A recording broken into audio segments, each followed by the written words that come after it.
everyone. Okay, so ஒரு book ஃபுல்லாக முடிச்சு ரெண்டாவது புக்கில் நம்ம பயணத்தை தொடர போகிறோம் இல்லையா? சரி, நீங்கள் ஃபர்ஸ்ட் புக் ஃபுல்லாக பார்த்துருப்பீங்கன்னு நினைக்கிறேன். ஸோ அதுக்கான கிளாஸஸ் எல்லாமே முடிஞ்சிருக்கு.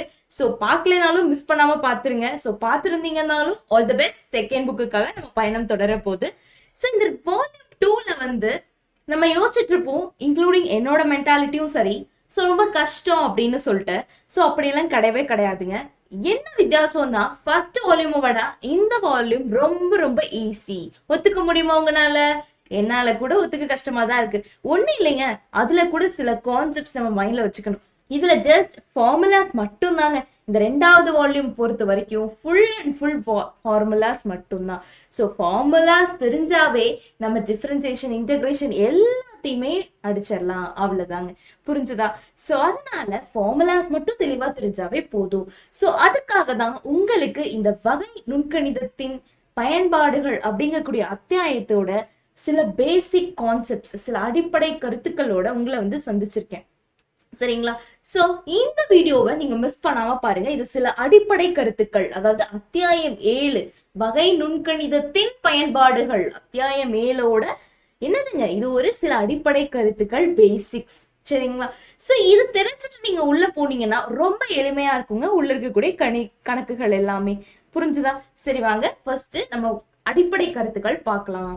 என்ன அப்படின்னா, வகை நுண்கணிதத்தின் பயன்பாடுகள், வகையிடுதல் அப்படின்னாவே நம்ம பயப்படுறோம் ஃபர்ஸ்ட்.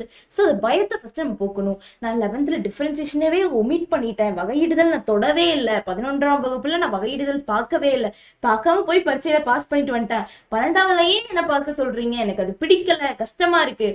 எல்லாம் விடுங்க. நீங்க 11வதுல படிக்கல, பார்க்கல, பரவாயில்ல. 12வதுல இப்ப நான் சொல்றது மட்டும் ஃபார்முலாஸ் மட்டும் நீங்க தெரிஞ்சுக்கோங்க. இப்ப நீங்க டைரக்டா 12ஆம் வகுப்புல கத்துக்கலாமா வகையிடுதல்னு கேட்பீங்க. தாராளமா கத்துக்கலாம். ஸோ நான் சொல்றதை மட்டும் நீங்க ஞாபகம் வச்சீங்கன்னாவே போதும். இந்த வகையிடுதல் ரொம்ப ரொம்ப ரொம்ப எளிமை. சரியா? ஸோ நீங்க 11ஆம் வகுப்புல தொற்றுக்கலாம், பார்க்கலாம், பார்க்காம போயிருந்திருக்கலாம், ஆப்ஷன்ல விட்டுருந்துருக்கலாம். ஸோ என்ன வேணா இருந்திருக்கலாம். ஆனா 12ஆம் வகுப்புல நீங்க புதுசா படிக்கிறீங்கன்னா உங்களுக்கான வீடியோ தான் இது. சரிங்களா? ஸோ மறக்காம பாருங்க. அது மட்டும் இல்லாம கொஞ்சம் நுட்பமா கவனிங்க. சரிங்களா? வகையிடலின் பொருள். ஸோ டெரிவேட்டிவ்னா என்ன, வகையிடுதல்னா என்ன? ஸோ இதெல்லாம் சொல்றதுக்கு முன்னாடி ஃபர்ஸ்ட் விஷயம் உங்களுக்கு நான் என்ன கன்வே பண்ணும் அப்படின்னா, ஸோ வகையிடுதல் அப்படிங்கிறதுக்கான சில அடிப்படை ஃபார்முலாஸ் இருக்கு, சூத்திரங்கள் இருக்கு. ஸோ இந்த வகையிடுதலுக்குன்னே சில சூத்திரங்கள் என்னென்ன இருக்கு அப்படிங்கிறத பார்க்கலாம். ஒரு சின்ன லிஸ்ட் உங்களுக்கு நான் போட்டிருக்கேன். என்ன அப்படின்னா, ஃபர்ஸ்ட் இந்த வகையிடுதலுக்கான சூத்திரங்கள், வகையிடுதலுக்கான சூத்திரங்கள், வகையிடுதலுக்கான சூத்திரங்கள். இந்த வகையிடுதலுக்கான சூத்திரங்கள் சின்ன லிஸ்டா தான் போட்டிருக்கேன், அது மட்டும் பார்த்தா போதும். வகையிடுதலின் மிக முக்கியமான சூத்திரங்கள்னு சொல்லலாம், வகையிடுதலின் மிக முக்கியமான சூத்திரங்கள்னு சொல்லலாம். இல்ல அப்படின்னா வகை நுண்கணிதத்தின், அப்படி எழுதிக்கோங்க, வகை நுண்கணிதத்தின், வகை நுண்கணிதத்தை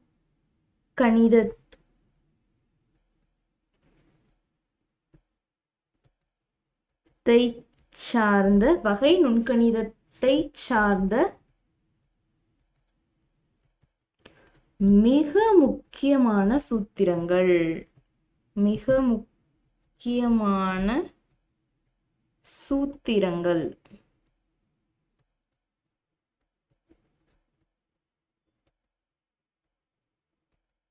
என்னென்ன?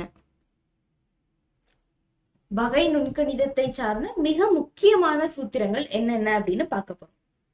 சரிங்களா?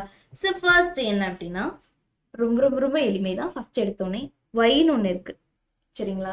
ஸோ இந்த ஒய்யை நான் என்ன பண்றேன்னா வகையிடுறேன், டிஃப்ரென்ஷியேட் பண்றேன். ஸோ ஒய்யை டிஃப்ரென்ஷியேட் பண்ணும்போது ஒய்ங்கிறது தனியா இயங்கக்கூடிய ஒன்னா, இல்லை ஒன்று டிபெண்ட் பண்ணி இருக்கக்கூடிய ஒன்னா, ஒன்ன எதிர்பார்த்துதான் இருக்கு. ஒய்ங்கிறது ஒரு விஷயத்தை எதிர்பார்த்தா இருக்கு. எதை எதிர்பார்த்திருக்கு? எக்ஸை எதிர்பார்த்திருக்கு.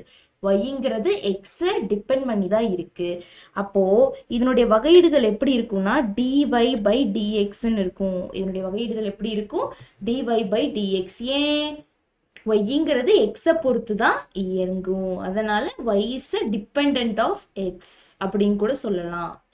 அப்போ ஒய்யோட டிஃபரன்ஷியல் ஈக்குவேஷன் வகையிடுதலின் சமன்பாடு என்ன? dy by dx. ஏன் yங்கிறது x பொறுத்து தான் இயலும், அதனால xங்கிறது டிபெண்டன்ட், yங்கிறது டிபெண்டன்ட் ஆஃப் x, y x-ஐ பொறுத்து தான் இயங்கும், அதனால y-ஐ வந்து எப்படி எழுதிக்கலாம், டிஃபரன்ஷியேட் பண்ணி dy by dx-ன்னு எழுதிக்கலாம். புரிஞ்சுதுங்களா? அதே மாதிரி அடுத்தது என்னன்னு பார்த்தீங்க அப்படின்னா x power n. x power n ஒரு வேரியபிள் பவர் n-ஐ எப்படி எழுதிக்கலாம்னா n into x power n minus 1 எழுதிக்கலாம். எப்படி எழுதிக்கலாம்? n into x power n minus 1 எழுதிக்கலாம். அடுத்தது a power x ஒரு கான்ஸ்டன்ட் மாறிலி பவர் x இருந்துச்சுன்னா அத ஒரு மாறிலி பவர் x கூட ஒரு log of அந்த மாறிலி. அடுத்தது இப்போ a power x என்ன தெரிஞ்சிச்சு, அடுத்தது e power x. e power x differentiate வகையிடுதல் எடுத்தோம் அப்படின்னா e power x-க்கு திருப்பி e power x தான் கிடைக்கும். e power x-க்கு வகையிடுதல் எடுத்தா திருப்பி e power x தான் கிடைக்கும். இதே log x-க்கு வகையிடுதல் எடுக்கிறோம். log x-க்கு வகையிடுதல் எடுத்தோம் அப்படின்னா 1 by x. log x-க்கு வகையிடுதல் எடுத்தோம் அப்படின்னா 1 by x. புரிஞ்சுதுங்களா? அடுத்தது சி மாறிலிக்கு நம்ம வகையிடுதல் எடுத்தோம்னா 0, மாறிலிக்கு வகையிடுதல் எடுத்தோம்னா 0. ஸோ இந்த விஷயங்கள் சில அடிப்படையான விஷயங்கள், இதை ஃபுல்லா நீங்க தரோவா தெரிஞ்சிருக்கணும். இது வந்து ரொம்ப ரொம்ப அடிப்படையான வகையிடுதல்ல ரொம்ப ரொம்ப அடிப்படையான விஷயங்கள், சரியா? சூத்திரங்கள்னு கூட சொல்லலாம், ரொம்ப ரொம்ப அடிப்படையான சூத்திரங்கள். அடுத்தது என்ன பார்க்க போறோம் அப்படின்னா இந்த முக்கோணவியல் சார்புகள் இந்த வகையிடுதல்ல எப்படி இருக்கும். ஸோ அந்த முக்கோணவியல் சார்புகள் சைன், காஸ், டான், சீக்கன், கொசிக்கன், காட் இதெல்லாம் இந்த வகையிடுதல்ல எப்படி இருக்கும். சைனை வகையிட்டோம் அப்படின்னா, சைனை டிஃப்ரென்ஷியேட் பண்ணோம் அப்படின்னா என்ன வரும், காஸ் எக்ஸ். சைனை டிஃப்ரென்ஷியேட் பண்ணா என்ன வரும், காஸ் எக்ஸ். சைன் எக்ஸை டிஃப்ரென்ஷியேட் பண்ணா காஸ் எக்ஸ். சரிங்க, எப்பவுமே cos x இல்ல cல ஆரம்பிக்கக்கூடிய எதை நீங்க வகையிட்டீங்கனாலும் அது மைனஸ்ல தான் வரும். அது ஒரு ஹிண்ட் தெரிஞ்சு வச்சுக்கோங்க. cல ஆரம்பிக்கக்கூடியது cos, கொசிகன், காட் இந்த மூணுல நீங்க எதை டிஃபரன்ஷியேட் பண்ணீங்கனாலும் அதனுடைய பதில் உங்களுக்கு மைனஸ்ல தான் வரும். cல ஆரம்பிக்கிறது எதை நீங்க டிஃபரன்ஷியேட் பண்ணீங்கனாலும் மைனஸ்ல தான் வரும். புரிஞ்சுதுங்களா? ஸோ இது ஒரு விஷயம். இப்போ cos x-ஐ நான் வந்து வகையிடுதல் பண்றேன். cos x-ஐ வகையிட்டேன் அப்படின்னா எனக்கு என்ன வரும், மைனஸ் சைன் எக்ஸ். ஏன்னா cல ஆரம்பிக்கிறதுக்கு எல்லாமே மைனஸ் வரும். புரிஞ்சுதுங்களா? அடுத்தது tan x. tan x பண்ணா எனக்கு என்ன வரும், tan x பண்ணா secant square x. tan x பண்ணா secant square x. அடுத்தது cot x. cot x பண்ணா c. இப்போ cனா minus cosecant square x. cot x பண்ணா மைனஸ் cosecant square x. அடுத்தது secant x. secant x வகையிட்டோம் அப்படின்னா என்ன வரும், secant x tan x. secant x tan x. அடுத்தது cosecant x. cosecant x differentiate பண்ணா என்ன வரும், cல ஆரம்பிச்சிருக்கு, அப்போ minus cosecant x cot x. Minus cosecant x cot x. புரிஞ்சுதுங்களா? சரி, இப்போ இது வரைக்கும் எழுதியாச்சு. அடுத்தது இன்வர்ஸ். சரிங்களா? நேர்மாறுக்கானது எப்படி இருக்கும், இதுலயே நேர்மாறுக்கு முக்கோணவியல் நேர்மாறு சார்புகளுக்கு வகையிடுதல் எப்படி இருக்கும் அதுதான். அது எப்படி இருக்கும் அப்படின்னா, இப்போ சைன் இன்வர்ஸ் ஆஃப் எக்ஸ் எடுத்தீங்கன்னா அது எப்படி இருக்கும்னா 1/√(1 - x²). 1/√(1 - x². இதே நீங்க காஸ் இன்வர்ஸ் ஆஃப் எக்ஸுக்கு எடுத்தீங்கன்னா நான் உங்களுக்கு என்ன சொல்லியிருக்கேன், சீல ஆரம்பிக்கிறதுக்கு எல்லாமே மைனஸ் வரும்னு சொல்லியிருக்கேன். அப்போ காஸ் இன்வர்ஸ் ஆஃப் எக்ஸ் எடுத்தீங்கன்னா -1/√(1 - x². இதே நீங்க tan square x tan inverse of x எடுத்தீங்க அப்படின்னா உங்களுக்கு என்ன வரும், 1/1 + x². 1/1 + x². புரிஞ்சுங்களா? இதே நீங்க cot இன்வர்ஸ் ஆஃப் எக்ஸ் எடுத்தீங்கன்னா சீல ஆரம்பிக்கிறது எல்லாமே மைனஸ் வரும். ஸோ இதுல அப்படியே -1/1 + x². புரிஞ்சுதுங்களா? சரி, இதே அடுத்து நீங்க பாத்தீங்கன்னா இப்போ secant இன்வர்ஸ் ஆஃப் எக்ஸ் எடுத்துட்டீங்க அப்படின்னா secant இன்வர்ஸ் ஆஃப் எக்ஸ் எப்படி இருக்கும், 1/x × (x² - 1). 1/x × (x² - 1). இதே நீங்க கொசிகன் இன்வர்ஸ் எடுத்தீங்கன்னா எப்படி வரும், கொசிகன் இன்வர்ஸ் அப்படிங்கிறது எப்படி இருக்கும் அப்படின்னா -1 அவ்வளவுதான். -1 by x into root of x square -1. இது அப்படியே சீங்கிற ஆரம்பிக்கிறதுனாட்டி மைனஸ் வரும். எப்பவுமே சீல ஆரம்பிக்கிறதுக்கு மைனஸ் வரும்னு சொல்லியிருக்கேன். அப்ப cosecant inverse of x எப்படி இருக்கும்? -1 by x into root of x square -1. அடுத்தது ரொம்ப ரொம்ப முக்கியமான விஷயம் என்ன அப்படின்னா UV method. UV method product ரூல்னு 11ஆம் வகுப்புல படிச்சிருப்பீங்க. ஸோ UV மெத்தட் அப்படிங்கிறது ஃபார்முலா என்னன்னா UV dash plus VU dash UV dash plus VU dash அவ்வளோதான். இதான் வந்து UVயோட ஃபார்முலா. அடுத்தது U by V எடுத்தோம் அப்படின்னா எப்படி இருக்கும்னா ரிவர்ஸ்லேருந்து எடுக்கணும். VU dash minus UV dash by V square. VU dash minus UV dash by V square. புரிஞ்சுதுங்களா? ஸோ இதை மட்டும் நீங்க தெரிஞ்சா போதும். ஸோ எவ்வளோ இருக்கு? நம்பர் பண்ணிடலாமா? 1 2 3 4 5 6 7 8 9 10 11 12 13 14 15 16 17 18 19 20. ஸோ இதை மட்டும் நீங்க தெரிஞ்சா போதும். புரிஞ்சுதா? ஸோ இந்த சூத்திரங்கள்லாம் சில அடிப்படையான சூத்திரங்கள். ஸோ இதை மட்டும் நீங்க தெரிஞ்சா போதும். வகையிடுதலை சும்மா எளிமையா முடிச்சிடலாம். சரியா? சரிங்க. இப்ப அடுத்தது என்ன பார்க்க போறோம் அப்படின்னா இப்ப வகையிடுதலுக்கான சில அடிப்படை சூத்திரங்கள் பார்த்தோம். இப்போ ஒரு எடுத்துக்காட்டு உங்களுக்காகவே. சரியா? ஒரு 2 எடுத்துக்காட்டு பார்க்கலாம். எடுத்துக்காட்டு என்ன அப்படின்னா ஃபர்ஸ்ட் கேள்வி எடுத்துக்காட்டுல y அப்படின்னு சொல்லிட்டு x power 7 minus 5x power 4 plus 7x minus 8ன்னு கொடுத்துருக்காங்க. ஸோ இந்த மாதிரி ஒரு கேள்வி உங்களுக்காகவே கொடுத்துருக்காங்க. ஸோ இதை வந்து நீங்க என்ன பண்ணணும் அப்படின்னா வகையிடணும். எக்ஸை பொறுத்து நீங்க வகையிடணும். எப்படி வகையிடலாம்? dy by dx. ஏன்னா எக்ஸை பொறுத்து தானே வகையிட போறோம். அப்ப dy by dx equal to இது எப்படி இருக்கு? x power n formula. x power n என்ன? n into x power n 1.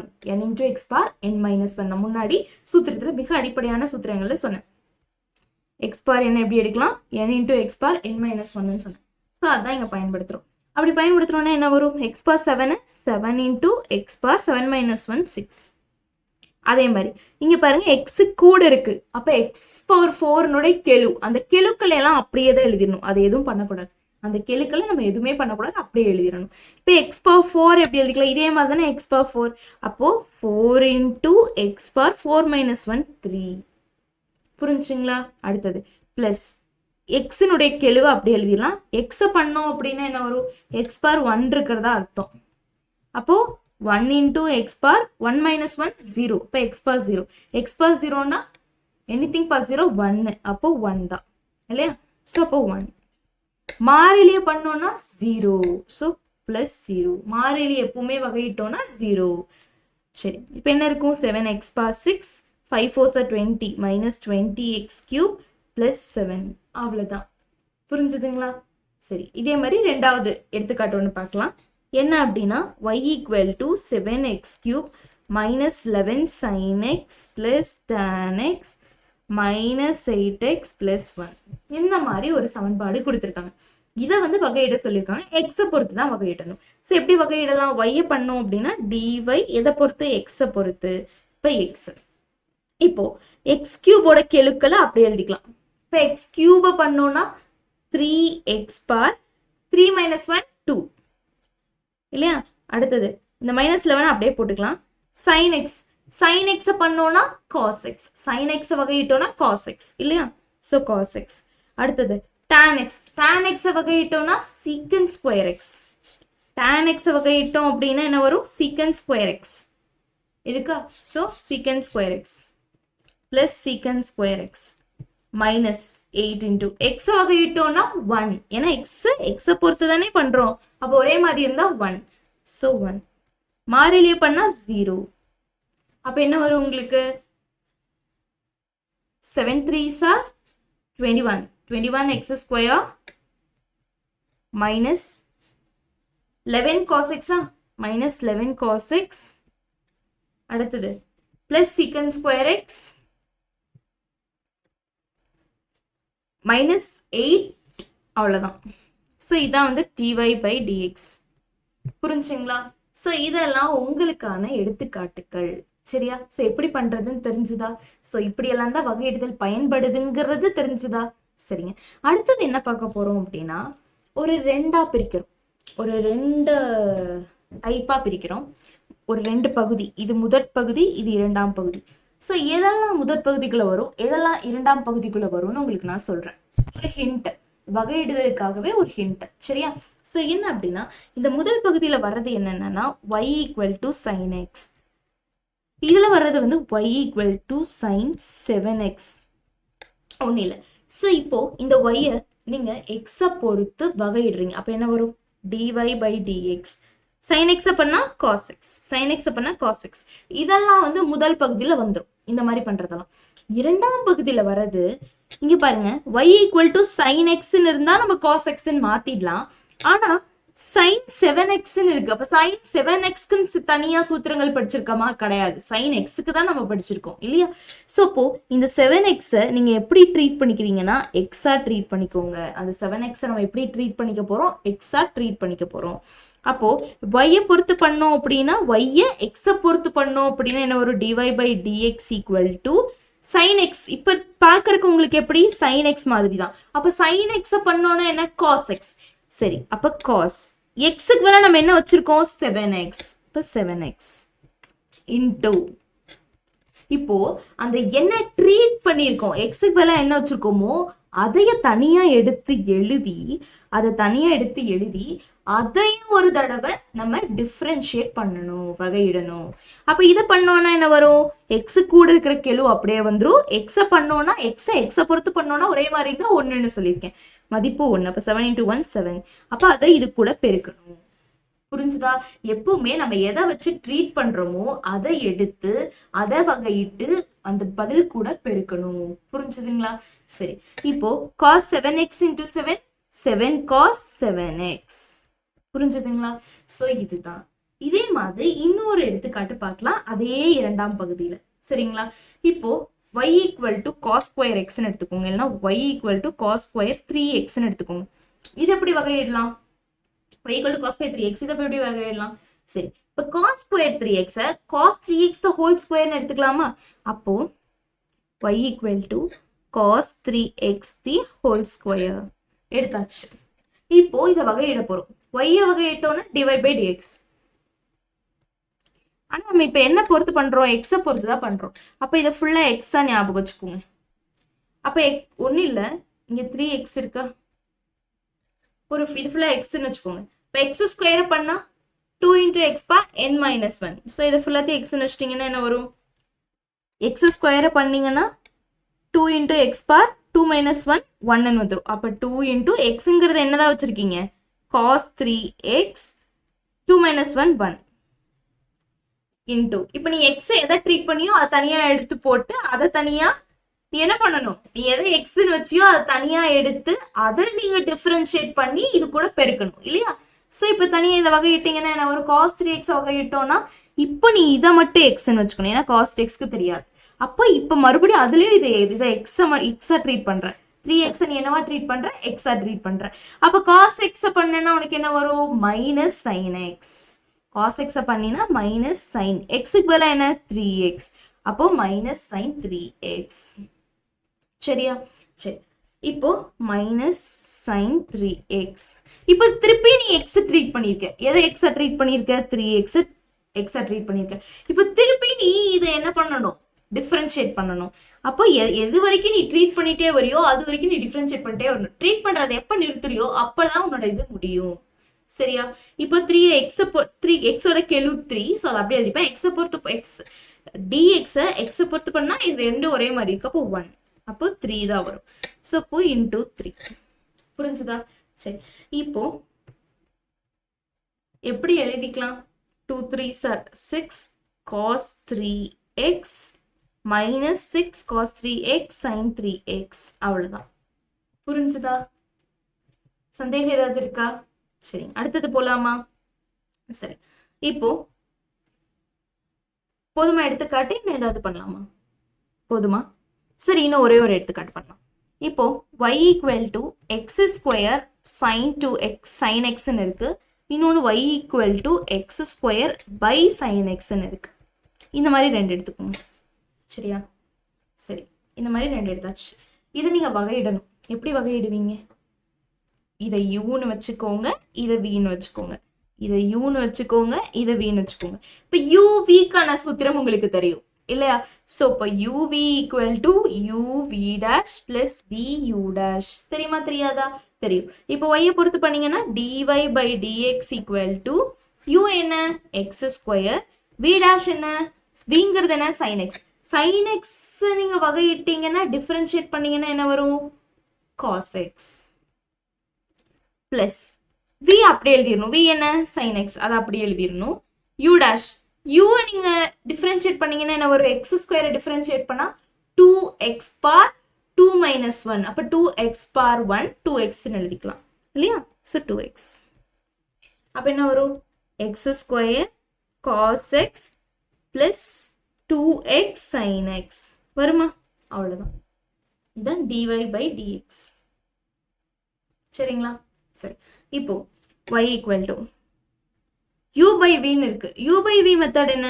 u by v equal to v u dash minus u v dash by v square.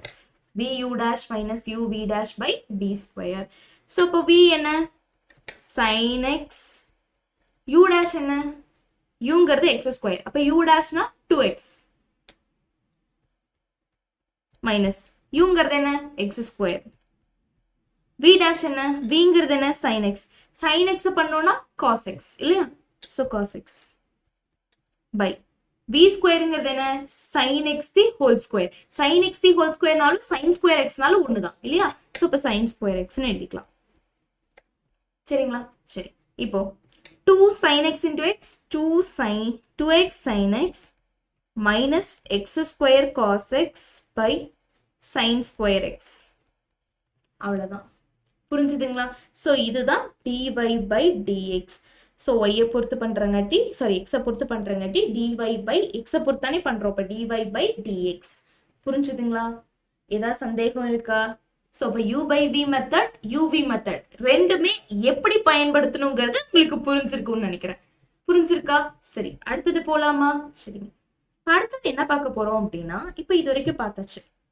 So இன்னொரு முக்கியமான விஷயம் பார்க்க போறோம். என்ன அப்படின்னா சாய்வு.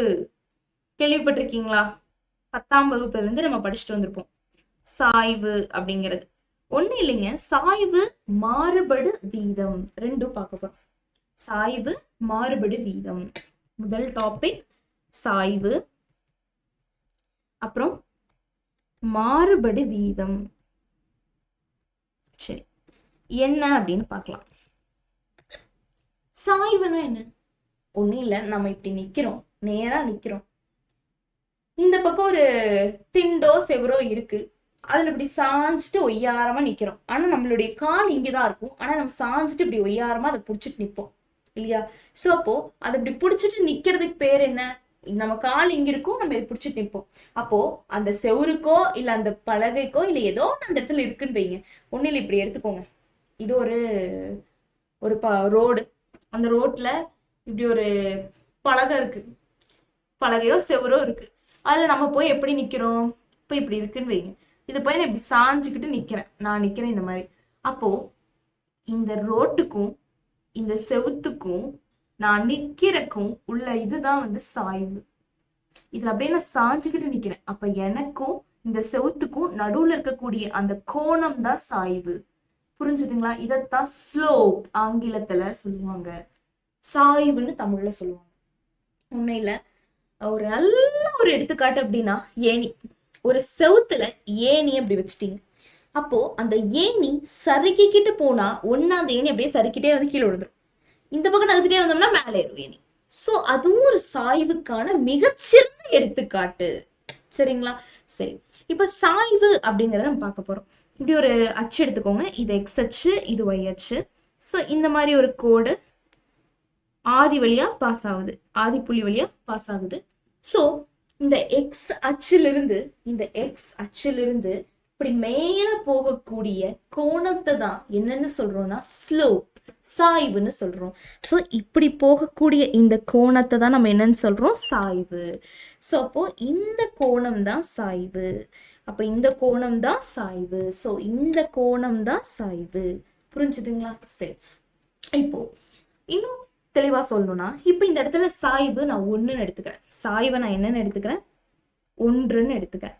இப்ப சாய்வு ஒண்ணுன்னு எடுக்கிறேன். சாய்வை கோணத்துல சொல்லணும்னா எப்படி சொல்லலாம்னு சொல்லியிருக்கேன் உங்களுக்கு? tan theta. சாய்வை கோணத்துல சொல்லணும்னா tan தீட்டா. இப்ப tan தீட்டா ஈக்குவல் டு 1. சாய்வு ஒண்ணுனா tan தீட்டா ஈக்குவல் டு 1.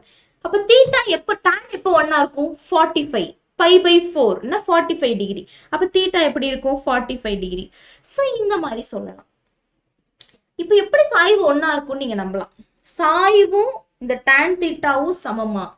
நான் சொல்லுவேன், சாய்வு tan தீட்டா மட்டும் சமம் கிடையாது, dy/dx வகையிடுதலும் சமம்தான். அது என்ன வகையிடுதல் இங்க இருக்கு, சாய்வு எங்க இருக்கு, இது ரெண்டும் எப்படி சமமாகும்? யோசிக்க தோணும், சந்தேகம் நிச்சயமா வந்திருக்கணும். இன்னும் இவங்க சாய்வுன்னு சொல்றாங்க. சோ tan தீட்டாங்கிறது நம்ம படிச்சோம், 10ஆம் வகுப்புல இருந்து படிச்சோம். சோ சாய்வை tan தீட்டான்னு சொல்லலாம். சரி, இந்த dy/dx எப்படி சொல்றாங்க? தெரிஞ்சவங்களுக்கு சந்தேகம் வராது, தெரியாதவங்களுக்கு இந்த சந்தேகம் வரும். எப்படி இந்த வகையிடுதலையும் சாய்வையும் ஒண்ணுன்னு சொல்றாங்க, dy/dxும் சாய்வும் ஒண்ணா அப்படின்னு? ஆமாங்க, ஒண்ணுதான். எப்படின்னு பாருங்க. அதுக்கும் நான் உங்களுக்கு உதாரணம் சொல்றேன். இப்போ ஒரு சமன்பாடு எடுத்துக்கோங்க. x - y = 0ன்னு ஒரு சமன்பாடு எடுத்துக்கிறோம். இப்போ இந்த சமன்பாட்டுக்கு சாய்வு எப்படி கண்டுபிடிப்பீங்க? -a/bன்னு படிச்சிருக்கோம். ஒரு சமன்பாடு கொடுத்து அந்த சமன்பாடுக்கு சாய்வு கண்டுபிடிக்க சொன்னா சூத்திரம் என்ன? -a/b. அப்ப இதனுடைய சாய்வு எப்படி கண்டுபிடிப்போம்? -a/b. ஏங்கிறது என்ன? எக்ஸினுடைய கெழு. yங்கிறது என்ன? bங்கிறது என்ன? yனுடைய கெழு. ஏங்கிறது என்ன? எக்ஸினுடைய கெழு. bங்கிறது என்ன? yனுடைய கெழு. எக்ஸினுடைய கெழு என்ன? 1. முன்னாடி ஒரு மைனஸ் இருக்கு. bங்கிற கெழு, அதாவது yனுடைய கெழு என்ன? -1. அதான் b. -1 -1 போயிடும் 1. இப்ப சாய்வு ஒண்ணா? சரி, இருக்கட்டும். அதே சமன்பாடு எடுத்துக்கோங்க. x - y = 0. -y வெளியே போனா +y. அப்ப x = y. x = y y = x கூட எழுதிக்கலாமா? y = x ன்னு எழுதிக்கிறேன். இப்போ இதைய நான் வகையிடுறேன், டிஃபரன்ஷியேட் பண்றேன் x பொறுத்து. இப்ப இதைய x பொறுத்து டிஃபரன்ஷியேட் பண்ணா என்ன ஆகும்? dy/dx = x பொறுத்து பண்ணா இது 1 அப்ப இதுவும் 1, இதுவும் 1. சாய்வும் 1, dy/dxும் 1. இது 1ன்னு வச்சுக்கோங்க, இது 2ன்னு வச்சுக்கோங்க. இந்த ரெண்டையும் பாருங்களேன், ரெண்டையும் கம்பேர் பண்ண 1 2. சாய்வு 1, dy/dx 1. அப்போ டிஃபரன்ஷியேஷன் வகையிடுதலும் ஒண்ணுதான், சாய்வு ஒண்ணுதான். புரிஞ்சுதுங்களா? சோ சாய்வை வகையிடுதல் பயன்படுத்தி கூட கண்டுபிடிக்கலாம் அப்படிங்கிறது தான் மிக முக்கியமான விஷயம். சரிங்களா? சரி, அடுத்தது இதுலயே பாத்தீங்க அப்படின்னா இன்னொரு விஷயம் உங்களுக்கு நான் சொல்றேன். என்ன அப்படின்னா, ஒரு ஏணி எடுத்துக்கோங்க. அந்த ஏணி எடுத்துட்டு இப்படி இருக்குன்னு வைங்க. மாறுபடு வீதம் நான் உங்களுக்கு சொல்றேன், அது எப்படி வரும் அப்படிங்கறத நான் உங்களுக்கு சொல்றேன். ஸோ இப்போ ஃபர்ஸ்ட் நீங்க ஒரு ஏணி எடுத்துக்கோங்க. ஏணி எடுத்துட்டீங்க அப்படின்னா அந்த ஏணி எப்படி இருக்கும்? இப்படி இப்படி இருக்குன்னு வைங்களேன். ஒரு ஏணி இப்படி லிஃப்ட் பண்ணிருக்கீங்க, சரியா? சரி, இப்போ இது எக்ஸ், இது ஒய், செட். இந்த ஏணி கொஞ்சம் கொஞ்சமா நகர்ந்து எப்படி நகரும்? இது அப்படியே இப்படி கீழே இறங்கிட்டே வரும் இல்லையா? ஸோ இது கீழே இப்படி இறங்கிட்டே வரும். அப்போ இந்த ஒய்ல என்ன ஆகும்? கம்மியாகும். ஒய் என்ன ஆகும்? கம்மியாகும். அப்போ இந்த dy/dx என்ன ஆகும்னா கம்மியாகும். எவ்வளோ? இப்போ ஒரு செகண்டுக்கு 0.2 கம்மி ஆகுதுன்னு வைங்க. 0.2 மீட்டர் ஒரு செகண்ட் கம்மி ஆகுது. ஒரு செகண்டுக்கு 0.2 மீட்டர் கம்மி ஆகுது அப்படின்னா என்ன அர்த்தம்? ஒரு செகண்டுக்கு 0.2 மீட்டர் கம்மி ஆகுது. நிமிடத்துக்கு, ஒரு நிமிடத்துக்கு. புரிஞ்சா? வினாடிக்குன்னு வச்சுக்கோ. நிமிஷத்துக்கு, மினிட்ஸ் கூட வேண்டாம், வினாடிக்குன்னு வச்சுக்கோ. நம்ம மினிட்ஸ்க்கு வச்சோம் அப்படின்னா அது இன்னொரு கால்குலேஷன் அதிகமா போகும். நம்ம வினாடி, ஒரு வினாடிக்கு 0.2 மீட்டர் என்ன ஆகுது? கம்மி ஆகுது. அதாவது ஒரு அதாவது என்ன சொல்றது, ஒரு வினாடிக்கு 0.2 மீட்டர் இறங்கிட்டே வருது அந்த ஏணி. ஏணியோட லென்த் எல்லாம் மாறாது. ஏணியோட லென்த் எல்லாம் மாறவே மாறாது. ஏணியோட நீளமெல்லாம் மாறாது. அது அப்படியே இறங்கிக்கிட்டே வருது. அப்போ ஒரு வினாடிக்கு 0.2 மீட்டர் இறங்கிக்கிட்டே வருது. அப்போ ஒரு வினாடிக்கு 0.2 மீட்டர் இறங்கிட்டே வந்துச்சுன்னா அது என்ன ஆகுது? கம்மி ஆகுது அந்த இடத்துல. ஸோ அதனால முன்னாடி மைனஸ். இதே dx இதை பொறுத்து எடுங்க. இதை பொறுத்து எடுத்தீங்கன்னா dx by dy எப்படி இருக்கும்? ஒரு 0.8 மீட்டர் ஒரு வினாடிக்கு 0.8 மீட்டர் ஒரு வினாடிக்கு அதிகமாகுது. பிளஸ்ல போடுவோம். ஏன்னா ஏணி இப்படி இறங்க இறங்க இறங்க இறங்க எக்ஸ்ல படுக்கிறது அதிகமாகும். இப்படி இருக்கிற ஏணி இப்படி இறங்க இறங்க இறங்க இறங்க இறங்க இறங்க எக்ஸ்பிரஸ் ஆகுதா? ஸோ அதான் இப்படி இருந்துச்சுன்னா எக்ஸ் இவ்வளவுதான். இப்போ இப்படிதான் ஆக்சஸ் இருக்குன்னு வைங்களேன். இப்போ இப்படி இருக்கு. இப்போ எக்ஸ் இவ்வளவுதான் இருக்கும். இதே இப்படி படுக்க படுக்க படுக்க படுக்க படுக்க படுக்க ஏணி விழுக விழுக விழுக எக்ஸ்பிரஸ் ஆயிடும். இப்போ எக்ஸ்பிரஸ் ஆகுதா? இன்க்ரீஸ் ஆகுதா? ஸோ அதனால இது பிளஸ். இதே ஒய் ஆக்சிஸ்ல ஏன் இப்படி இருக்கு? இது இப்படி இறங்க இறங்க இறங்க இறங்க இறங்குதா? So minus. அதனாலதான் இதுக்கு மைனஸ், இதுக்கு பிளஸ். ஏன்னு புரிஞ்சுதா? இது மாறுபடு விகிதம். மாறுபடு விகிதம். அடுத்தது பாத்தீங்க அப்படின்னா இன்னும் ஒரே ஒரு விஷயம் என்ன அப்படின்னா, சராசரி மாறுபாட்டு வீதம் மற்றும் சராசரி கணப்பொழுது மாறுபாடு வீதம். அதாவது சராசரி மாறுபாட்டு வீதம் மற்றும் கணப்பொழுது மாறுபாட்டு வீதம். அதாவது சராசரி மாறுபாட்டு வீதமுக்கும் இந்த கணப்பொழுது மாறுபாட்டு வீதமுக்கும் என்ன வித்தியாசம் அப்படிங்கறத நம்ம பார்க்க போறோம். சராசரி மாறுபாட்டு வீதம் மற்றும் கணப்பொழுது மாறுபாட்டு வீதம். சரிங்களா? சராசரி மாறுபாட்டு வீதமுக்கும் இந்த கணப்பொழுது மாறுபாட்டு வீதமுக்கும் என்ன வித்தியாசம்? ஒண்ணும் இல்லைங்க. ஒரு ஒரு ரோடு, ஒரு ஒரு குறிப்பிட்ட ஒரு இதை எடுத்துக்கோங்க, வழி. ஸோ இந்த மாதிரி எடுத்துக்கோங்க. சரிங்களா? சரி, ஒரு வழி எடுத்தாச்சு. ஏ இங்க இருக்கு, பிங்கிற புள்ளி இங்க இருக்கு. இப்போ நான் ஏல இருந்து பிக்கு போகணும். இப்போ நான் என்ன பண்றேன்? ஏல இருந்து பிக்கு போகணும். ஸோ ஒரு குறிப்பிட்ட ஏரியா இங்க இங்க இங்க இந்த ஒரு மாதிரி 3 இடம் வச்சிருக்கேன். அதில் ஃபர்ஸ்ட் போயிட்டே இருக்கேன், இங்கே யாருமே இல்லை. ஸோ 20 கிலோமீட்டர் ஸ்பீட், அதாவது 20 கிலோமீட்டர் ஸ்பீட் ஒரு மணி நேரத்துக்கு, 20 கிலோமீட்டர் ஸ்பீட் ஒரு மணி நேரத்துக்கு போறேன். சரிங்களா? ஒரு மணி நேரத்துக்கு 20 கிலோமீட்டர் ஸ்பீட்ல போறேன். இதே கொஞ்சம் கூட்டம் ஆயிடுச்சு, ஒரு 8 மணி 9 மணி ஆயிடுச்சு, ஸ்கூல் டைம் ஆயிடுச்சு, கொஞ்சம் கூட்டம் ஆயிடுச்சு. அப்போ என்னோட ஸ்பீடை நான் கம்மி பண்ணிக்கிறேன். 10 கிலோமீட்டர் இங்கிருந்து இங்கே போகும்போது எனக்கு 10 கிலோமீட்டர் ஸ்பீட்ல தான் போறேன் ஒரு மணி நேரத்துக்கு. அடுத்தது மறுபடியும் ஒரு 11 மணி 12 மணிங்கும் போது மத்தியான டைம் யாருமே இல்லை, கூட்டமே இல்லை ரோட்ல. ஸோ நல்லாவே ஸ்பீடா போறேன். 30 கிலோமீட்டர் ஸ்பீட்ல போறேன் ஒரு மணி நேரத்துக்கு. இந்த மாதிரி போய் நான் பியை ரீச் பண்ணிட்டேன், பிக்கு போயிட்டேன். சரிங்களா? ஸோ இந்த மாதிரி ஏல இருந்து பிக்கு வரைக்கும் போறோம். நம்மளுடைய ஒவ்வொரு ஸ்பீடும் மாறுபட்டிருக்கு, ஒவ்வொரு வேகமும் மாறுபட்டிருக்கு இல்லையா? ஸோ அதை நம்ம நோட் பண்ணணும். சரி, இப்போ கணப்பொழுது மாறுபாட்டு வீதம் அதை எடுக்கிறதுக்கு முன்னாடி ஒவ்வொரு இடத்துலயும் நம்மளோட இது எப்படி இருக்கு? ஸ்பீடு மாறி இருக்கு இல்லையா? ஸோ இந்த ஸ்பீடை எஸ்ன்னு எடுத்துக்கலாம். ஸோ எதை பொறுத்து மாறி இருக்கு? டைம் பொறுத்து மாறி இருக்கு. நான் சொன்னேன் காலையில 9 மணி வரைக்கும் இந்த ஸ்பீட்ல போனேன், 12 மணி வரைக்கும் இந்த ஸ்பீட்ல போனேன், 12 மணிக்கு மேல இந்த ஸ்பீட்ல போனேன். அப்ப எதை பொறுத்து நான் ஸ்பீடை மாத்திருக்கேன்? டைமை பொறுத்து மாத்திருக்கேன். ஏன்னா காலையில நேரம் கூட்டம் கம்மியா இருக்கும், அதுக்கப்புறம் கொஞ்சம் ஏர்லி மார்னிங் கூட்டம் ரொம்ப கம்மியா இருக்கும் அதிகாலையில, அப்புறம் காலையிலங்கும் போது கொஞ்சம் எல்லாம் பிஸியா இருக்கும், அப்ப திருப்பி மத்தியானங்கும் போது கூட்டம் கம்மியா இருக்குங்கிறது டைமை பொறுத்து நான் வச்சிருக்கேன். ஸோ அப்ப அந்த இடத்துல எஃப் ஆஃப் டின்னு வச்சுக்கிறேன். ஒரு கான்ஸ்டன்ட் கூட எஃப் ஆஃப் டின்னு வச்சுக்கிறேன். அப்ப S equal to F of டின்னு அந்த ரோட்டுக்கான சமன்பாட்டை எழுதிட்டேன். புரிஞ்சுதுங்களா? சரி, இப்போ இது எழுதிட்டேன். இப்போ இந்த கணப்பொழுது மாறுபாட்டு வீதம் எப்படி இருக்கும்னு நான் சொல்றேன். கணப்பொழுது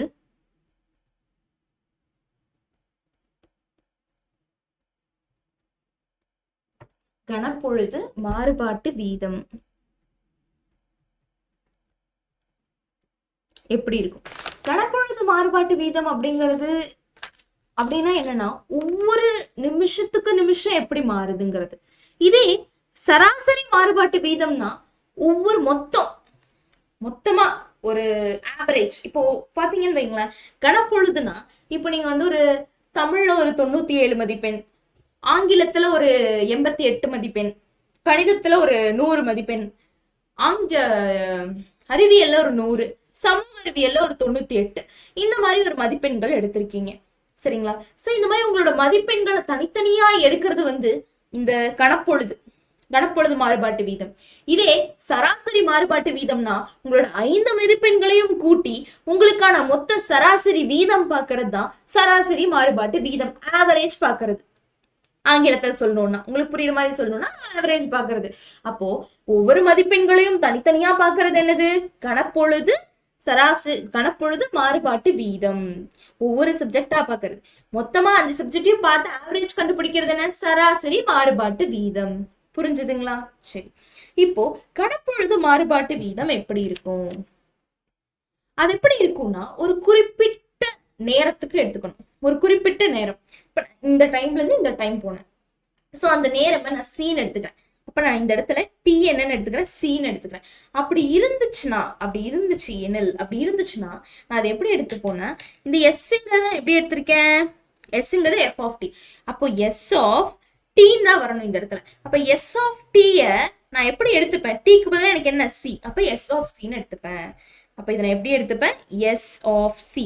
ஆனா கணப்பொழுது மாறுபாட்டு வீதம்னா ஒவ்வொன்றுக்கும் பார்க்கணும். அதனால s dash of C.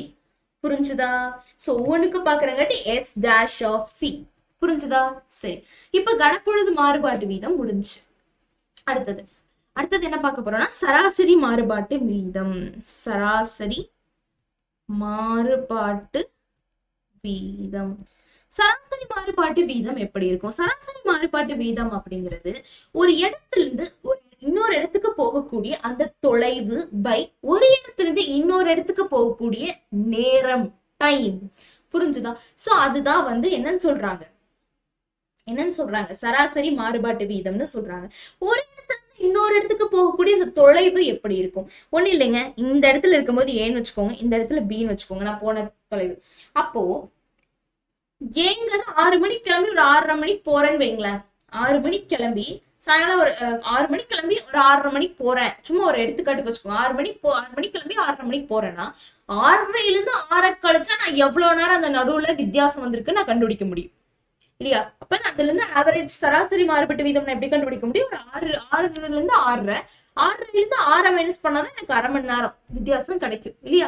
So சராசரி ஆவரேஜ் நான் கண்டுபிடிக்க முடியும். 30 நிமிஷம் நான் டிராவல் பண்ணிருக்கேன், எவ்வளவு நேரம் நான் போயிருக்கேன் அப்படிங்கறத எப்படி கண்டுபிடிக்க முடியும்? சராசரியா நான் போய் அங்க நின்ன டைம், நான் கிளம்பின டைம், இதுல போய் நின்ன டைம்ல இருந்து கிளம்பின டைம் தான் நான் மைனஸ் பண்ண முடியும். கிளம்பின டைம்ல இருந்து போன டைம் மைனஸ் பண்ண முடியாது. போய் நின்ன டைம்ல இருந்து கிளம்பின டைம் மைனஸ் பண்ணா போகக்கூடிய அந்த குறிப்பிட்ட நேரம் எனக்கு கிடைச்சிடும். சோ இப்போ எஸ் ஆஃப்ல தானே இருக்கு என்னோடது எல்லாமே. சோ இப்ப நான் எஸ் ஆஃப்ல தான் எடுத்துக்கணும். எஸ் ஆஃப் நான் போய் நின்னது எப்போ? பில. சோ இப்போ எஸ் ஆஃப் பி மைனஸ் எப்போ ஆரம்பிச்சேன் கிளம்பின எஸ் ஆஃப் ஏல. So S of A divided by தூரம்ங்கும் போது final minus initial. So B minus A. தூரங்கும் போது பி மைனஸ் ஏ. புரிஞ்சுதுங்களா? சோ இதுக்கு நீங்க இப்படியும் போலாம், இல்லைன்னா இந்த சராசரி அல்லது சராசரி மாறுபாட்டு வீதம் இது அப்படி எழுதலாம். இல்லைன்னா இது ஃபுல்லா என்ன? ஏபி. இது ஃபுல்லா என்ன? ஏபி. சோ அப்ப ஏபி பை மொத்த நேரம் நான் போனது டைம். சோ மொத்த நேரம் டி, எனக்கு தெரியாது எவ்வளோன்னு டீன்னு வச்சுக்கிறேன். சோ இந்த ஏபி வெக்டார் எப்படி எழுதிக்கலாம்? OB vector minus OA vector எழுதிக்கலாமா? வெக்டர் அல்ஜிப்ரால பொறுத்த வரைக்கும். சோ அப்போ OB vector minus OA vector by T. ஓபி வெக்டாருங்கிறது என்ன? இங்கெல்லாம் நம்ம எஸ் தான் யூஸ் பண்ணிருக்கோம். அப்ப எஸ் ஓபி வெக்டார்னா இந்த இடத்துல ஜங்ஷன் பிங்கிற ஜங்ஷன் நான் போய் என்னது. சோ அப்போ S of B minus OA வெக்டாருங்கிறது என்ன? எஸ் ஆஃப் ஏ ஆரம்பிச்சது எஸ் ஆஃப் ஏ. எங்க டீங்கிறது டைம், முடிச்சதுல இருந்து வரத மைனஸ் பண்ணும், போய் நின்னதுல இருந்து கிளம்பினதை மைனஸ் பண்ணா அந்த போனக்கூடிய தூரம் கிடைச்சது. நம்ம ஸ்பெண்ட் பண்ண டைம், ஒரு இடத்துல இருந்து இன்னொரு இடத்துக்கு ஸ்பெண்ட் பண்ண டைம், போன டைம் கிடைச்சிரும் இல்லையா? சோ அப்போ பி மைனஸ் ஏ. புரிஞ்சுதுங்களா? ஏதாவது சந்தேகம் இருக்கா? தெளிவா புரிஞ்சிருக்கும்னு நினைக்கிறேன் எப்படி எடுக்கிறதுன்னு. சோ இப்படியும் எடுத்துக்கலாம். புரிஞ்சுதுங்களா? ஒரு சராசரி மாறுபாட்டு வீதம் எப்படி கண்டுபிடிக்கிறது, ஒரு கணப்பொழுது மாறுபாட்டு வீதம் எப்படி கண்டுபிடிக்கிறது. கணப்பொழுதுனா இதுல ரெண்டும் நீங்க தெளிவா தெரிஞ்சிருக்கணும். கணப்பொழுதுனா என்ன, சராசரினா என்ன, சராசரி மாறுபாட்டு வீதம். கணப்பொழுது மாறுபாட்டு வீதம்னா என்ன, s dash of c, s dash of c நல்லா ஞாபகம் வச்சுக்கோங்க. எஸ் ஆஃப் சி கொடுத்தோம்னா நீங்க ஒரு தடவை வகையிடணும், எஸ் டேஷ் ஆஃப் சி கண்டுபிடிக்கணும். இதே சராசரி மாறுபாட்டு வீதம்னா என்ன, S of B minus S of A divided by B minus A. புரிஞ்சுதுங்களா? சந்தேகம் ஏதாவது இருக்கா? சரி, இதோட உங்களுக்கு சில அடிப்படை கருத்துக்கள் முடிஞ்சது. அடுத்தது நம்ம பயிற்சிக்குள்ள போயிடலாம். ஆனா அதுக்கு முன்னாடி சில புக்ல நமக்கான விஷயங்கள் கொடுத்திருப்பாங்க. என்னன்னா, சாய்வினை வகையிடல் மூலம் காணுதல். சோ சாய்வினை வகையிடல் மூலம் எப்படி கண்டுபிடிக்க முடியும். நான் சொன்னேன் உங்களுக்கு, ஒரு ஏணியை வச்சு சொன்னேன், அதே தான் இவங்களும் சொல்லியிருப்பாங்க. ஒரு கோட்டின் சாய்வு, அந்த கோடு எப்படி இருந்துச்சு, செங்குத்து கோடு, அதை பத்தி தான் இவங்க சொல்லியிருப்பாங்க. ஸோ படிச்சு பார்த்தீங்கன்னா உங்களுக்கு தெளிவாகவே புரியும். ஸோ அடுத்தது பார்த்தீங்க அப்படின்னா, மாறுபடு வீதத்தினை வகையிடல் மூலம் காணுதல். ஸோ நான் வகையிடல் மூலம் மாறுபட்டு வீதம் அதையும் நான் உங்களுக்கு சொல்லி கொடுத்தேன். ஸோ அதை எப்படி கண்டுபிடிக்கிறதுங்கிறத அவங்க சொல்லியிருப்பாங்க. ஸோ இதையும் படிச்சு பார்த்தீங்கன்னா புரியும். அடுத்தது சார்ந்த வீதங்கள். ஸோ நான் இது ரெண்டு மட்டும் சொல்லிடுறேன், கொஞ்சம் டிஃப்ரெண்டா இருக்கும். சாய்வை தீர்மானிக்க எவ்வாறு வகையிடல் பயன்படுகிறது என்பதை கண்டோம். ஒரு மாறி மற்றொன்றை பொறுத்து மாறும் வீதத்தை கணக்கிடவும் வகையிடல் பயன்படுகிறது. ஒரு மாறி மற்றொன்றை பொறுத்து மாறும் வீதத்தை கணக்கிடவும் இந்த வகையிடல் பயன்படுகிறதுன்னு சொல்றாங்க. மக்கள் தொகை வளர்ச்சி வீதம், பொருட்களின் வளர்ச்சி வீதம், நீரோட்ட வீதம், திசைவேகம் மற்றும் முடுக்கம் ஆகியவை ஒரு சில எடுத்துக்காட்டுகளாகும். இதுக்கு என்னென்ன எடுத்துக்காட்டுகள்? மக்கள் தொகை வளர்ச்சி வீதம், ஒரு தடவை மக்கள் தொகை ஏறும், ஒரு தடவை இறங்கும். சோ அந்த மாதிரி நம்ம சொல்ல முடியாது. சோ வகையிடுதல் பயன்படுத்தி இந்த மாறுபாட்டு வீதத்தினை கண்டுபிடிக்கலாம். அடுத்தது பொருட்களின் வளர்ச்சி வீதம், பொருள் எப்படி ஏறுது இறங்குது. அடுத்தது நீரோட்ட வீதம், அடுத்தது திசை வேகம், அடுத்தது முடுக்கம். இது எல்லாத்தையுமே இதை பயன்படுத்தி கண்டுபிடிக்கலாம். மாறுபாட்டு வீதத்தின் பொதுவான பயன்பாடு ஒரு நேர்கோட்டில் நகரும் ஒரு பொருளின் இயக்கத்தை விவரிப்பதாகும். ஆரம்பிச்சதுல இருந்து முடிகிற வரைக்கும் இருக்கக்கூடிய அந்த பொதுவான பயன்பாடு அந்த நேர்கோடு நகரும் பொருளின் இயக்கத்தை பொறுத்துதான் இருக்கு. இப்போ இதோ ஒரு நேர்கோடுன்னு வச்சுக்கோங்களேன், இந்த நேர்கோடு நகரும் ஒவ்வொரு இயக்கத்தை பொறுத்துதான் இந்த நம்ம வகையிடுதல் எடுக்க முடியும். அத்தகைய கணக்குகளில் பொருளின் இயக்க பாதைக்காக ஆதி புள்ளியை கொண்ட ஒரு கிடைமட்ட அல்லது செங்குத்து கோட்டினை பயன்படுத்துவது வழக்கம். இத்தகைய கோடுகளில் முன்னோக்கிய திசையை மிகை திசை எனவும் பின்னோக்கிய திசையை குறை திசை எனவும் பொருள்படும். நான் சொன்னேன், சோ இப்படி வந்துச்சுன்னா, அதாவது எக்ஸ் ஒய் குறைஞ்சிட்டே வந்துச்சுன்னா நெகட்டிவ்ல எடுத்துக்கோ, எக்ஸ் அதிகரிச்சுட்டே போதா அப்ப பாசிட்டிவ்ல எடுத்துக்கோ, மிகை குறை மிகையில் எடுத்துக்கோ, குறையில எடுத்துக்கோ, சொன்னா பாசிட்டிவ் நெகட்டிவ்ல எடுத்துக்கோ. சோ அதுதான் இவங்களும் சொல்லியிருக்காங்க. அடுத்தது, ஒரு பொருளின் நிலையை நேர சார்பாக தரும் சார்பு எஸ் என்பது இடச்சார்பு என அழைக்கப்படுகிறது. அதனை எஸ்ங்கிறது எஃப் ஆஃப் டி என குறிப்பிடலாம். நான் உங்களுக்கு குறிப்பிட்டேன் இல்லையா? சோ அதுதான் அவங்களும் சொல்லியிருக்காங்க.